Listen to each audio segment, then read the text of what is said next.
और जितने लोग यहाँ बैठे हैं, बताओ जब दलित समाज के लोग जो सफाई कर्मचारी का काम करते हैं, उनके इतने लोग मैंने बताओ मुख्यमंत्री तुम्हें एक पैसा देने का काम किया है नहीं किया? नहीं। ये भेदभाव कब तक?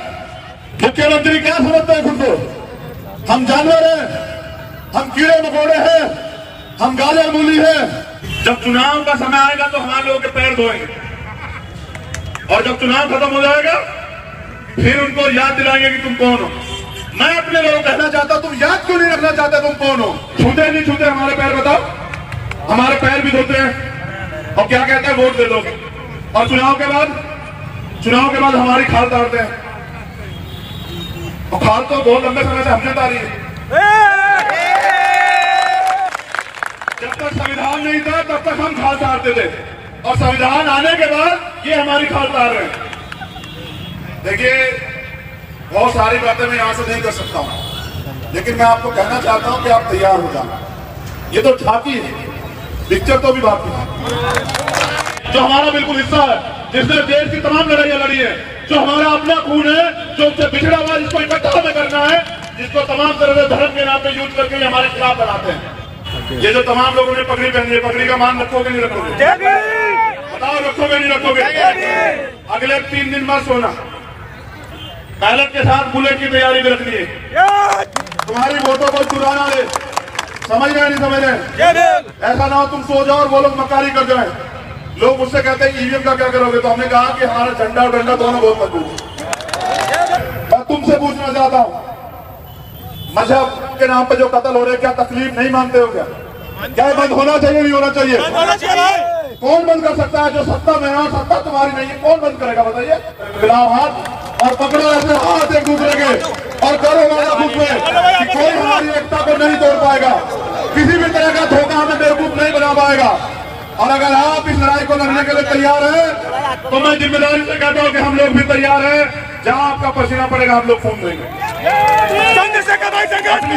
अपनी ताकत बना लो। ये आपके 24 घंटे काम में खड़ा रहेगा, क्या बताओ खड़े रहोगे नहीं खड़े रहोगे? एक दिन ये आपके काम से चुकेगा, उस दिन मैं इससे रिश्ता खत्म कर दूंगा, क्योंकि मैं ईमानदार व्यक्ति हूं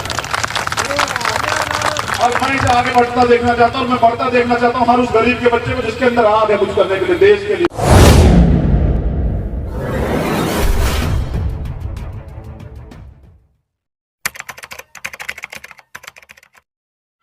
ये मंच पूरे व्यवस्थित तरीके से लगाया गया है कि दोस्ती बिल्कुल सामने आ गई, तो फिर भी अपने लोगों से तो आंख में आंख मिला के बात करनी चाहिए। और मैं धन्यवाद देता हूं कि आप लोग एक लंबे समय से यहाँ इस धूप में बैठे हुए हैं। तो त्रिलोकपुरी की जनता को मेरा, जो महान जनता है, उसको मेरा बार बार नमन कि उन्होंने इतना प्यार दिया, इतना सहयोग किया। मैं ज्यादा समय आपका नहीं लूंगा। उपचुनाव में तमाम तरह के प्रत्याशी आपके बीच में, और मैं उन प्रत्याशियों को बुरा नहीं कह रहा हूं, लेकिन मैं आपको ये कहना चाहता हूं कि जो प्रत्याशी हमारे द्वारा यहां की सेवा के लिए मैदान में उतारा गया है, वो बहुत कर्मठ, ईमानदार और संघर्षशील नौजवान है। वो क्षमता रखता है लड़ने की, वो क्षमता रखता है गरीबों की हक की आवाज उठाने की, और वो एक पढ़ा लिखा व्यक्ति है। जब वो एमसीडी के दफ्तर में जाके बैठेगा तो आपके अधिकारों की लड़ाई लड़ेगा। वो किसी भी कीमत पे आपको निराश नहीं होने देगा, क्योंकि वो वोट की ताकत को समझता है। मैं याद दिलाना चाहता हूं अपनी बात शुरू करते हुए कि करुणा के सागर तथागत गौतम बुद्ध, संत श्रोमणी सतगुरु रविदास जी महाराज, भगवान वाल्मीकि महाराज, गुरु नानक देव, संत कबीर, ये उनका देश, और उन्होंने तमाम तरह की गैर बराबरी और भेदभाव को मिटाने के लिए तमाम तरह के प्रयास किए। प्रयास ये था कि एक समता मूलक समाज बने, ऐसा समाज जिसमें गैर बराबरी ना हो, ऐसा समाज जिसमें जाति धर्म के ऊपर शोषण ना हो। बाबा साहब अम्बेडकर ने भारतीय संविधान लिख के अधिकार दिया। कैसा अधिकार? कि एक गरीब का बच्चा भी जो है वो एमसीडी में, विधानसभा में, लोकसभा में एमपी, एमएलए, विधायक बन के जो है जाएं और अपने लोगों की सेवा करें। ये लड़ाई सेवक से शासक बनने की लड़ाई, जहां छल द्वारा एक बड़े समाज को सेवक बनाया गया, आज वो समाज संविधान से जो ताकत मिली है उसके बदौलत वो शासक बनना चाहता है, और शासक बनकर वो चाहता है अपनी आवाज उठाना। हम लोग कभी नहीं आए वोट मांगने के लिए यहाँ, लेकिन मैं याद दिलाना चाहता हूँ, यहाँ तमाम धर्म और मजहब के लोग हैं और इस मंच पे तमाम तरह के फूल हैं। यहाँ हिंदू भी है, मुस्लिम भी है, दलित भी है, पिछड़े भी है, सब लोग। ये जो व्यवस्था और ये जो हालात आज आपकी है, इसके जिम्मेदार हम लोग नहीं, इसके जिम्मेदार वो लोग हैं जिन पे आपने भरोसा किया और आपको उनको वोट दिया। हम लोगों ने जब से मैदान संभाला, हमने एकता की बात की और हमने एकता की मिसाल पेश की। और मैं याद दिला देना चाहता हूं, याद करो वो दिन, आज 24 तारीख है, 24 फरवरी। यहां तमाम तरह के सियासी लोगों ने अपनी हार की बौखलाहट निकालते हुए यहां माहौल खराब किया, और ये ताली बजाने का विषय नहीं है, माहौल खराब करके हमारे भाईचारे को बांटने का काम किया। या तमाम मुस्लिम भाई बैठे हैं, बताइए क्या कंधे से कंधा मिला के आपके सहयोग में खड़े हुए नहीं खड़े हुए दलित समाज के लोग? और जो हमेशा बांटने के लिए दलित समाज को आगे कर दिया जाता था, उस दलित समाज ने तय किया कि हम अपने भाईचारे को टूटने नहीं देंगे। और मैं आज भी वहीं खड़ा हूं, लेकिन जिन पे आपने भरोसा किया था, याद है वो अपने घर में पड़े सो रहे थे जब आप तमाम तरह के आंदोलन यहाँ CM एनआरसी पे कर रहे थे। आज आपके पास मौका, 28 तारीख को चुनाव, और तमाम दलों के लोग, और एक दल ऐसा है जिसकी नीयत और जिसकी नीति वो गरीबों के पक्ष में है, उनके हित में। और वो दल ऐसा है कि जिस बात को कहता है दंगे की चोट पे करके भी दिखाता है। मेरे आज भी याद है, मैं बुरा ना कहते हुए सच बताने का काम करता हूं। जब यहां कोरोना काल स्टार्ट हुआ तो वर्तमान के जो मुख्यमंत्री हैं उन्होंने कहा कि हर कोरोना वॉरियर्स को हम 1 करोड़ रुपए देंगे और उसके परिवार को एक सरकारी नौकरी। और जितने लोग यहां बैठे हैं, बताओ जब दलित समाज के लोग जो सफाई कर्मचारी का काम करते हैं, उनके इतने लोग, मैंने बताओ मुख्यमंत्री तुम्हें 1 पैसा देने का काम किया है नहीं किया? नहीं। ये भेदभाव कब तक? हमारी वोट लेके मुख्यमंत्री बनते हो, हमारे निशान को अपना निशान बताते हो, और जब हम तुम्हारा मतलब निकल जाता है, हमारे लोगों के अधिकारों के मामले में चुप्पी थाम लेते हो। अब हम चुप नहीं रहेंगे, अब हम किसी कीमत पर चुप नहीं रहेंगे। और ये दिल्ली याद रखे, ये दिल्ली हमारे लोगों से भरी पड़ी है। कोई गली जाके देखो, यहाँ बहुजन समाज के तमाम लोग रहते हैं, और हिस्सेदारी क्या है उनकी? वो अपने हक की बात नहीं कर सकते। ये मुझे बताया गया कि ये पानी पीने को मजबूर है हम लोग। क्या संविधान ने जो ताकत दी और गैर बराबरी दूर की और तमाम तरह के अधिकार हर नागरिक को दिए, क्या आज भी वंचित वर्ग के लोग ये पानी पिएंगे? नहीं। मुख्यमंत्री क्या समझते हैं खुद को? हम जानवर हैं, हम कीड़े मकोड़े हैं, हम गाजर मूली हैं, हम पढ़े लिखे बाबा साहब अम्बेडकर के बच्चे हैं, हम अपने हक लेना जानते हैं। हम शुरुआत कर रहे हैं एमसीडी से, और हम ऐसा साफ पानी देंगे अपने लोगों को। और सिर्फ पानी नहीं देंगे, उनके हक की जो तमाम लड़ाई। और मैं जब रास्ते में आया, मैं आपसे बिल्कुल दिल की बात कर रहा हूं कि छोटे छोटे बच्चों को हमारे लोग लेके आते थे मेरे पास, इनका फोटो खिंचवाइए। मुझे उनके फोटो की नहीं, मुझे उनके भविष्य की चिंता है कि उनका भविष्य कैसा होगा। जिस तरह की नफरत की आंधी इन लोगों ने चलाई है, उनका भविष्य ऐसा होगा या उनका भविष्य वैसा होगा जैसा बाबा साहब अम्बेडकर चाहते थे। संविधान में प्रत्येक नागरिक को बराबर के अधिकार है। जो गैर बराबरी करेगा उसको सजा मिलेगी। क्या गैर बराबरी खत्म हुई? नहीं। कब तक हम लोग ठगे जाते रहेंगे? जब हम लोग रोटी खाते हैं और हमें बुद्धि है कि हम अपनी बुद्धि का सही प्रयोग नहीं कर सकते हैं। कर सकते। गलती यह है कि हम आज तक दूसरों के भरोसे, हमें लगता है कि दूसरों के साथ खड़े होकर हम लोग आगे बढ़ सकते हैं। और मैं आपसे कहता हूं कि 40 करोड़ दलित समाज के लोग जो दिल्ली में रहते हैं, 40 लाख, उनके साथ मिलकर लोग आने वाले कल में राजनीति करेंगे। ये ताकत जो है दलित समाज की एकता से हम लोग पैदा करेंगे। और जिस दिन मेरा दलित समाज यहाँ तैयार हो जाएगा, ये मंच पर बैठा वो जो तड़प रहा है, जो परेशान है, जिसको सताया गया है, वो मेरा मुस्लिम भाई उसका हाथ पकड़ लेगा। मैं गारंटी देता हूं यहाँ कमजोरों का राज आएगा। आप याद तो करो कि आपको सताया किसने? क्या पिछड़े वर्ग के लोगों ने आपको नहीं सताया? सताया इन सरकारों ने। ये हमारी एकता को तोड़ते हैं बार बार, ये हमारे भाईचारे को तोड़ते हैं। और आप ये बताइए, क्या पड़ोसी से लड़के हम लोग आगे बढ़ सकते हैं? नहीं। क्या बिना एकता के देश मजबूत हो सकता है? नहीं। वर्तमान की जो सेंट्रल की सरकार है, जो तमाम तरह के भाईचारे की बात करती है, जो बात करती है, जो कहती है कि गर्व करो, किस बात का गर्व करें? क्या आज भी हमारी हालात वही है जो 70 साल पहले थी? क्या हम यहाँ सफाई कर्मचारी का काम ही करने के लिए पैदा हुए हैं? नहीं।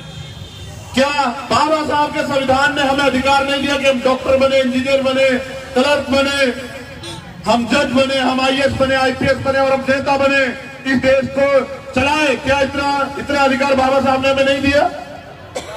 बाबा साहब ने तो हमें सब कुछ दिया। लेकिन ये जो नेता, जो पैसे वाले नेता चुनाव के समय आपके बीच आते हैं और जब चुनाव खत्म होता है तो वो आपको ढूंढे नहीं मिलते। तो जो लक्ष्य विहीन नेता है, जिसका कोई लक्ष्य नहीं है, जिसका कोई रास्ता नहीं है, जिसके पास नीति नहीं है, वो आपका कोई भला नहीं कर सकता है। अगर आपका कोई भला कर सकता है ना, तो वो आपका अपना व्यक्ति कर सकता है। आपको चुनना पड़ेगा। अगर आप आंख बंद करके वोट देते हैं तो आप अपने बच्चों का भविष्य जो है बर्बाद करते हैं। आप चाहते हैं देश में खुशहाली आए? बताइए, चाहते हैं नहीं चाहते? अगर आप चाहते हैं तो ये ताकत आपको जो है ना, ये आपको अपने हाथ में लेनी पड़ेगी। बाबा साहब अम्बेडकर ने कहा कि अगर पढ़े लिखे लोग राजनीति नहीं करेंगे, अगर योग्य लोग राजनीति नहीं करेंगे तो अयोग्य लोग राजनीति करेंगे, जो अयोग्य लोग आप पे राज करेंगे। जिनको चाय बेचनी चाहिए थी वो आज सरकार चला रहे हैं, और जिनको पढ़े लिखे लोगों को सरकार चलानी चाहिए थी, और वो लोग रोजगार के लिए परेशान हैं। और सरकार से रोजगार मांगो, सेंटर की सरकार से, तो क्या कहते हैं कि हम पे ठेकेदारी नहीं है। तुम पे ठेकेदारी किस बात की है? सिर्फ हमारे वोट लेने की। 2 करोड़ रोजगार देंगे। जब चुनाव का समय आएगा तो हमारे लोगों के पैर धोएंगे, और जब चुनाव खत्म हो जाएगा फिर उनको याद दिलाएंगे कि तुम कौन हो। मैं अपने लोगों को कहना चाहता हूं, तुम याद क्यों नहीं रखना चाहते तुम कौन हो? तुम क्यों उनकी बातों में आके अपने वोटों को बर्बाद कर देते हो? देखिए, वोट का अधिकार जो है वो बिकने के लिए नहीं मिला। नौजवान यहाँ जो खड़े हैं, वोट का अधिकार किसने मिला है? शासक बनने के लिए, अपनी गुलामी को काटने के लिए। क्या 70 साल की आजादी में वोट के अधिकार के बाद आपकी गुलामी कटी? क्या आप अपने सपने को जी पा रहे हैं? जो सपने आप घर में पढ़ के देखते हैं, आपके बच्चे, हमारे घर की महिलाएं, हमारे बुजुर्ग, क्या वो पूरे हो पा रहे हैं? क्या हमारे सपने ये है कि इन छोटे छोटे घरों में रहे? क्या हमारे सपने ये हैं कि ये तमाम तरह की परेशानियां हमारे लोग झेले? सरकार ने आर्थिक सशक्तिकरण के लिए किया गया है, बताइए। क्या सरकार ने आपके लिए कोई ऐसी योजना लाई कि आपकी गरीबी दूर हो सके? ये लोग फ्री देने की बात करते हैं, और ये फ्री देके आपको मोहताज बना देना चाहते हैं। और वोट कोई ऐसी चीज नहीं कि कोई चीज आपको फ्री में दे दो और रास्ते बदले में वोट दे दो। वोट आपको देती है सम्मान, वोट आपको देती है अधिकार, वोट आपका आने वाले कल का फैसला करती है। यहाँ नौजवान जो है वो त्रस्त है रोजगार से, और ये जो नौजवान भीम आर्मी के लिए संघर्ष कर रहे हैं, ये वो लोग हैं जो संविधान की रक्षा कर रहे हैं। और मैं आपसे पूछना चाहता हूं, जितने लोग यहाँ बैठे हैं, वो दलित वर्ग के हों, पिछड़े वर्ग के हों, हिंदू हों, मुसलमान हों, वो कोई, अगर संविधान नहीं होगा तो आपकी क्या हालात होगी बताइए? बद से बदतर। अगर संविधान नहीं होगा तो क्या आपको कोई सम्मान से बिठाएगा बराबर में? नहीं। अगर वोट का अधिकार आपसे छीन लिया जाए, आपके घर कोई आएगा क्या? नहीं। आपसे मीठी मीठी बात करेगा क्या? नहीं। आपके हक की बात करेगा क्या? नहीं। वो वोट भी लेते और आपके हक की बात भी नहीं करते, सिर्फ आपको धोखा देते हैं। और पढ़े लिखे लोग अगर ज्यादा दिन धोखा खाते रहे तो वो पढ़े लिखे लोग नहीं हो सकते। पढ़े लिखे लोगों को बहुत सोच समझ के फैसला करना चाहिए।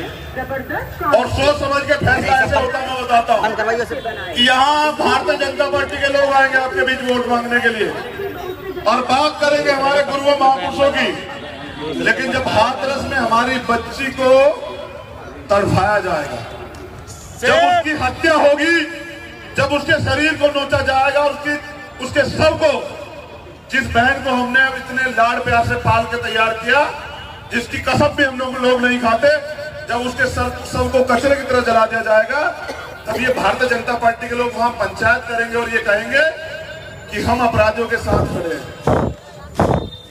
कब तक भूलेंगे हमारे लोग? देखिए, जानवर में और इंसान में थोड़ा सा फर्क है। जानवर अपने दिल की बात नहीं कह सकता, इंसान कह सकता।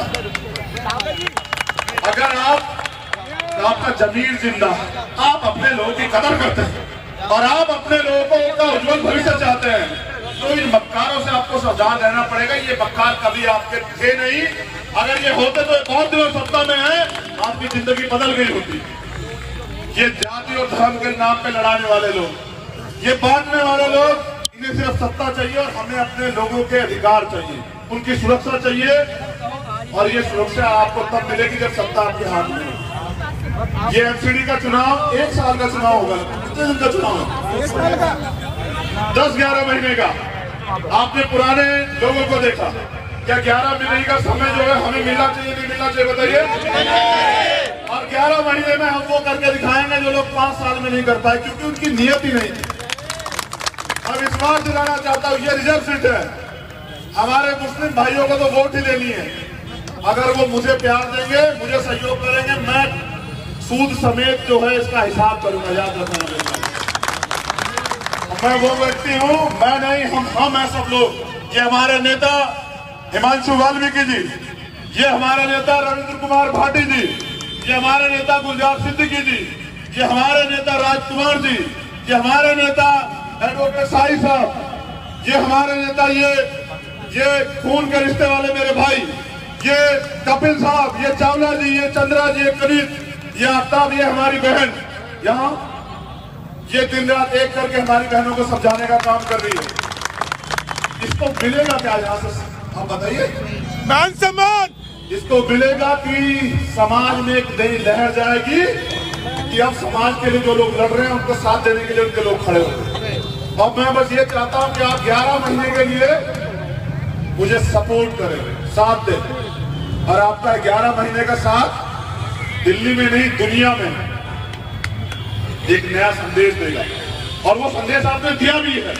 ये गरीबों की पार्टी, गरीबों के संगठन ने टाइम्स मैगजीन, जो दुनिया की सबसे महत्वपूर्ण मैगजीन है, उसमें जो 195 देश है दुनिया में, 195 देशों में से 100 नेता चुने गए। उनमें से अगर भारत में से कोई है तो वो आपका बच्चा, आपका बेटा, आपका भाई।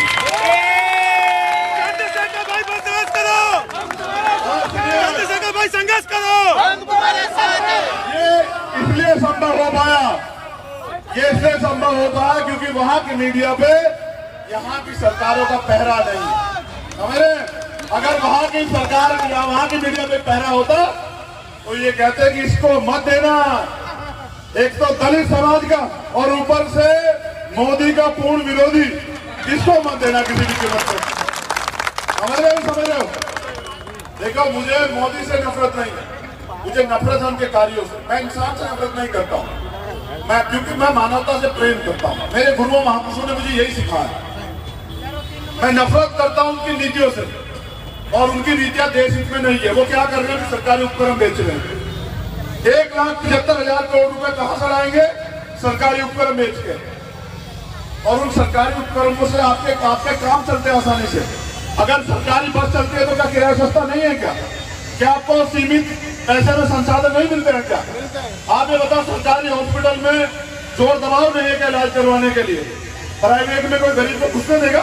नहीं क्या सरकारी रेल में गरीब और अमीर दोनों सफर नहीं करते हैं क्या? करते हैं। ये जो सरकारी सिस्टम है ये इसमें जवाबदेही है, इसमें आरक्षण है, सभी लोग जाते हैं और सभी लोग जाके देश की खुशहाली में हिस्सेदारी करते हैं। और चलिए आप उन्हीं डिपार्टमेंट को बेच दीजिए जो घाटे में चल रहे हैं, आप तो उनको बेच रहे हैं जो मुनाफे में चल रहे हैं। क्यों? क्योंकि वो इस देश पे कब्जा करना चाहता है। और मैं इस मंच से मोदी जी से कहना चाहता हूं कि कब्जे का उस दिन सोचिए जिस दिन यहां से अम्बेडकरवादी खत्म हो जाए। और अम्बेडकरवादी कभी खत्म नहीं हो सकते क्योंकि हम बाबा डॉक्टर भीमराव अम्बेडकर के वंशज है और हमें मिली है ताकत 21वीं सदी में राज की। और ये बाबा साहब अम्बेडकर ने कहा कि 21वीं सदी हमारी है। और जब 21वीं सदी हमारी होगी तो क्या यहाँ कोई भाईचारा टूट पाएगा? नहीं। क्या किसी बहन को सुरक्षा होगी? नहीं। अभी मैं उन्नाव गया। उन्नाव क्यों गया? एक दिन में 3 बच्चे, किसके दिया अधिकार? हम सब बहन बेटी वाले, हमें सोचना पड़ेगा। वो जो सरकार है वहां उनको किसने दिया अधिकार कि उनकी सरकारों में ये हो? जो कह रहे हैं हमने दिल्ली बदल देंगे एमसीडी में आके। तुमने देश बदल दिया हो, तुमने उत्तर प्रदेश बदल दिया हो, हरियाणा बदल दिया हो, किसान सड़कों पे हैं, तुमने देश को लूटने का काम किया। तुम जो है देश के सबसे बड़े गद्दार हो। अब देश उनसे त्राही मांग रहा है। आप समझ रहे हैं? देखिए मैं सफाई कर्मचारियों जो लोग काम करते हैं उनके लिए कहना चाहता हूं, कॉन्स्टिट्यूशन में भारतीय संविधान में ये प्रोविजन बनाया गया कि जो दैनिक कार्य है वो कभी संविदा पे नहीं होगा, ठेकेदारी पे नहीं होगा।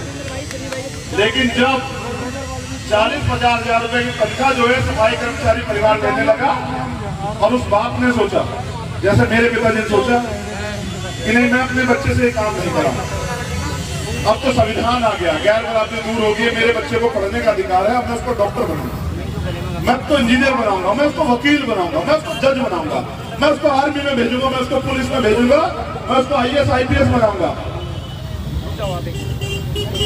तो जो लोग इनकी सफाई का काम करते थे इनको लगा कि यार ये तो आज हमारे मालिक बन के बैठे हैं, यानी कि जिसे हमने सेवक बना के रखा वो तो आज शासक बन गया है। तो इन्होंने क्या किया, षड्यंत्र से सारा एमसीडी और ठेके ये जो काम है सफाई कर्मचारी इन्होंने ठेकों में कर दिया, क्योंकि आबादी तो ज्यादा, रोजगार कोई है नहीं।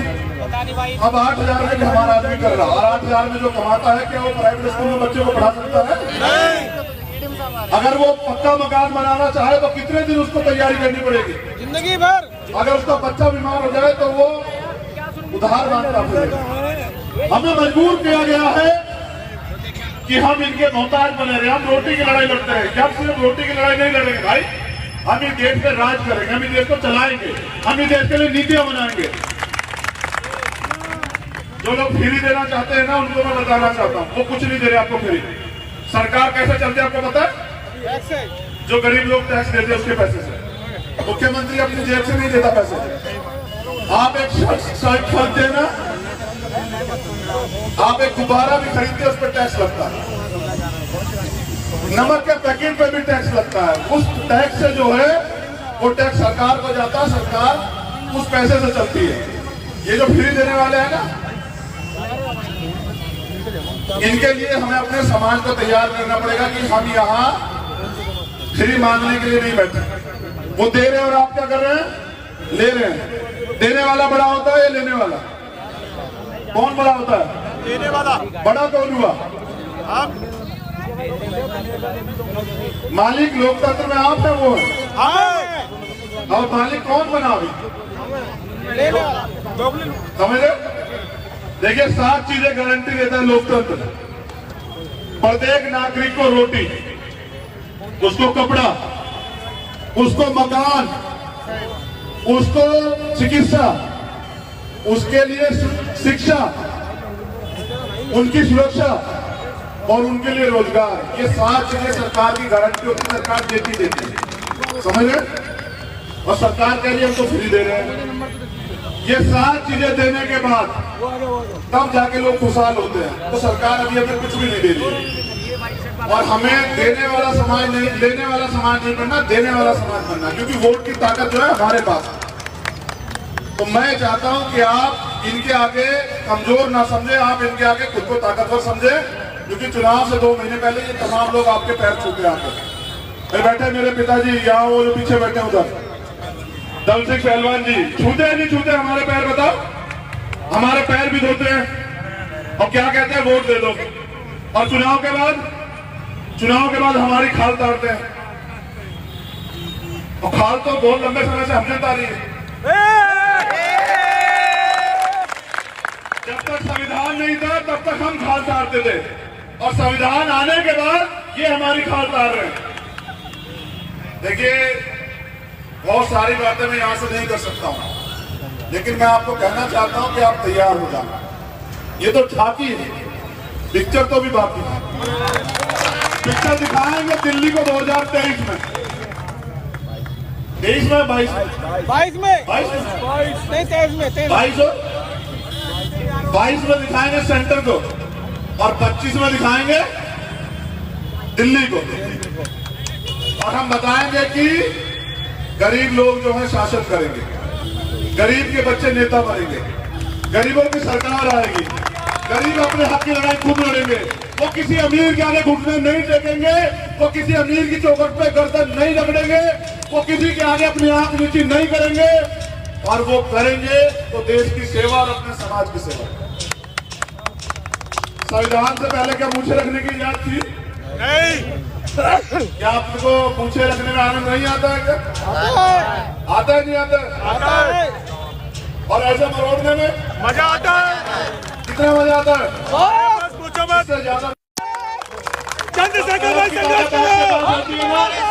बैठी हुई है, और इसकी सारी परेशानियां मैं एक झटके से कहा सकता हूं। मैं बताता हूं सत्ता क्या होती है। सत्ता भगवान नहीं होती, लेकिन भगवान से कम बेटी। वैल्यू को समझिए, और बिना ताली बजाए मेरी एक बात को बहुत गंभीरता सुनिए। सत्ता क्या नहीं कर सकती पता है? किसी मरे हुए व्यक्ति को जिंदा नहीं कर सकते, वरना हो और सारे काम सत्ता कर सकती है।